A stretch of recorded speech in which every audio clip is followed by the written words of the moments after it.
Anda kembali menyaksikan berita petang sore hari ini bersama saya, Muhammad Andriansah. Pemirsa, apakah Anda masih ingat pekan lalu Presiden Joko Widodo meminta masyarakat untuk lebih aktif dalam memberi masukan dan kritik kepada pemerintah?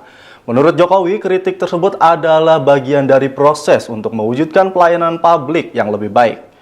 Kata sambutan Jokowi itu ternyata menuai reaksi dari berbagai kalangan. Apalagi pernyataan Jokowi ini tak semanis dengan kenyataan banyaknya penangkapan kritikus di negeri ini.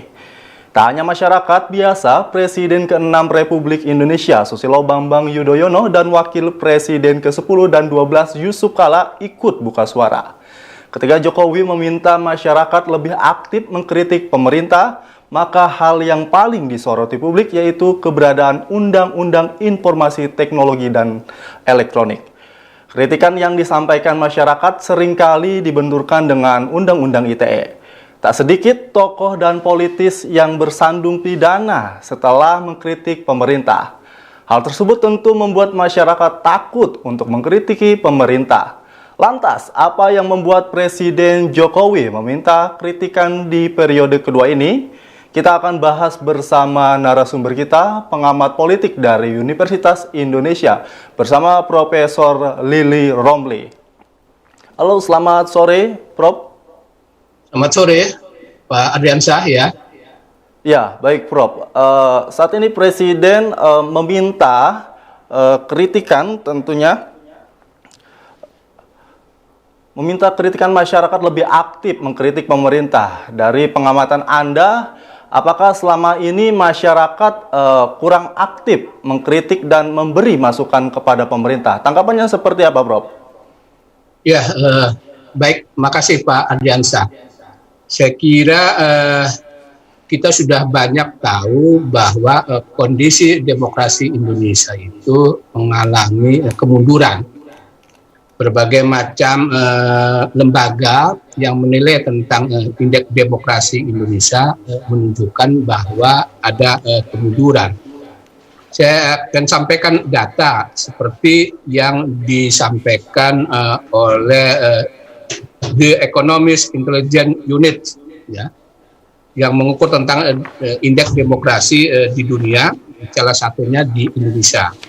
Pada tahun 2019 itu indeks demokrasi Indonesia itu 6,48. Kemudian pada tahun 2020 ini turun ini sekitar 18 poin menjadi 6,30 gitu. Nah, ini menunjukkan kemunduran. Jadi demokrasi di Indonesia mengalami cacat demokrasi. Nah, yang menyebabkan kemunduran demokrasi di Indonesia ini diantaranya adalah faktor-faktor yang menyebabkan adalah tentang kebebasan sipil dan partisipasi politik.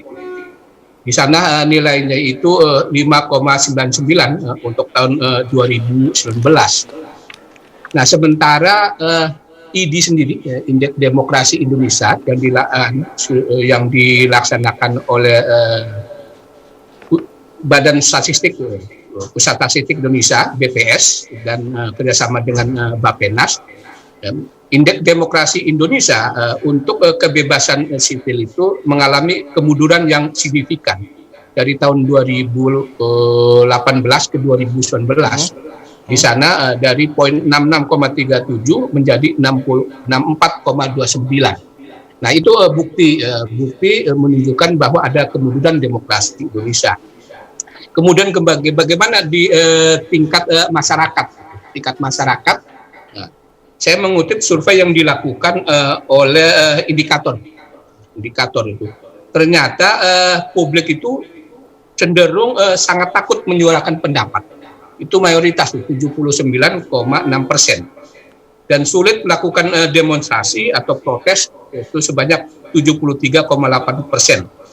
Dan menilai bahwa aparat itu menangkap warga yang berbeda pandangan politik dengan penguasa semena-mena itu 57,7%. Nah, ini menunjukkan bukti-bukti ini bahwa tingkat kebebasan di Indonesia ini jeblok sekali. Jadi ada ketakutan. Maka kemudian bisa dipahami gitu dalam rangka untuk meningkatkan kepercayaan publik pemerintahan ini. Kemudian pemerintah melalui Pak Seknek gitu ya, Sekber ya Pak Sekam, Pak Pomno Anung gitu, bahwa silakan masyarakat kan melakukan kritik yang keras dan pedas. Ini saya kira respon terhadap indeks demokrasi tadi dan survei yang dilakukan oleh indikator politik tadi. Yaitu Pak Adriansyah. Ya, baik Prof. Selain itu kritikan masyarakat seringkali dibenturkan dengan Undang-Undang ITE. Bahkan tidak sedikit tokoh yang aktif mengkritik pemerintah tersandung pidana. Hal tersebut tentu menimbulkan ketakutan bagi masyarakat untuk mengkritik pemerintah. Lantas bagaimana menurut Anda, apakah perlu adanya revisi Undang-Undang ITE ini? Ya, saya kira betul itu. Salah satu sumbernya adalah seringnya menggunakan Undang-Undang ITE tadi untuk membungkam perbedaan pendapat, untuk menjegal mereka yang melakukan kritik. Dan itu saya kira sudah banyak disuarakan oleh para pengamat atau pemerhati. Oleh karena itu, suatu keniscayaan karena sumbernya adalah Undang-Undang ITE ini, maka Undang-Undang ITE ini mesti direvisi. Saya kira ada kabar gembira itu, saya membaca tweet dari Menko Polhukam mengatakan bahwa ada keinginan Undang-Undang ITE ini untuk direvisi. Itu ya, tweet yang disampaikan oleh Pak Mahfud MD. Ya, baik Prof. Selain itu, kritikan apa sih yang diinginkan oleh Presiden Joko Widodo tentunya? Kritikan yang semacam apa tentunya, Dok? Prof. Ya, saya kira kan banyak hal kritik yang disampaikan oleh masyarakat. Pertama adalah terkait dengan kebijakan-kebijakan politiknya gitu, yang membungkam partisipasi masyarakat untuk melakukan kritik itu sendiri kan. Nah, salah satu sumbernya adalah sering digunakan Undang-Undang ITE itu. Tuh, oleh karena itu ya mesti tadi direvisi. Yang kedua juga kan banyak kebijakan-kebijakan yang dilakukan oleh pemerintah dan bersama DPR merugikan masyarakat. Nah, contoh yang lalu adalah kan terkait dengan Undang-Undang Omnibus Law itu kan, Undang-Undang Omnibus Law, Undang-Undang revisi Undang-Undang KPK dan lain sebagainya itu di sana. Nah, dianggap bahwa undang-undang itu tidak berpihak kepada kepentingan masyarakat. Undang-Undang Omnibus Law itu sebenarnya Undang-Undang KPK itu kan melemahkan institusi KPK itu sendiri dalam memberantas korupsi. Gitu. Tentu ada kebijakan-kebijakan yang lainnya juga yang masyarakat kemudian menyampaikan pendapatnya itu. Nah, sebenarnya yang lebih penting adalah yang sekarang menjadi pembicaraan masyarakat, bagaimana menertibkan para buzzer tadi, yang ketika ada masyarakat melakukan kritik, kemudian direspon oleh para buzzer itu untuk membuli. Dan membulinya itu bukan terhadap kebijakan atau suara-suara yang disampaikan, tetapi ke person, gitu, ke person. Nah, ini saya kira yang tidak sehat bagi kehidupan bermasyarakat berbangsa.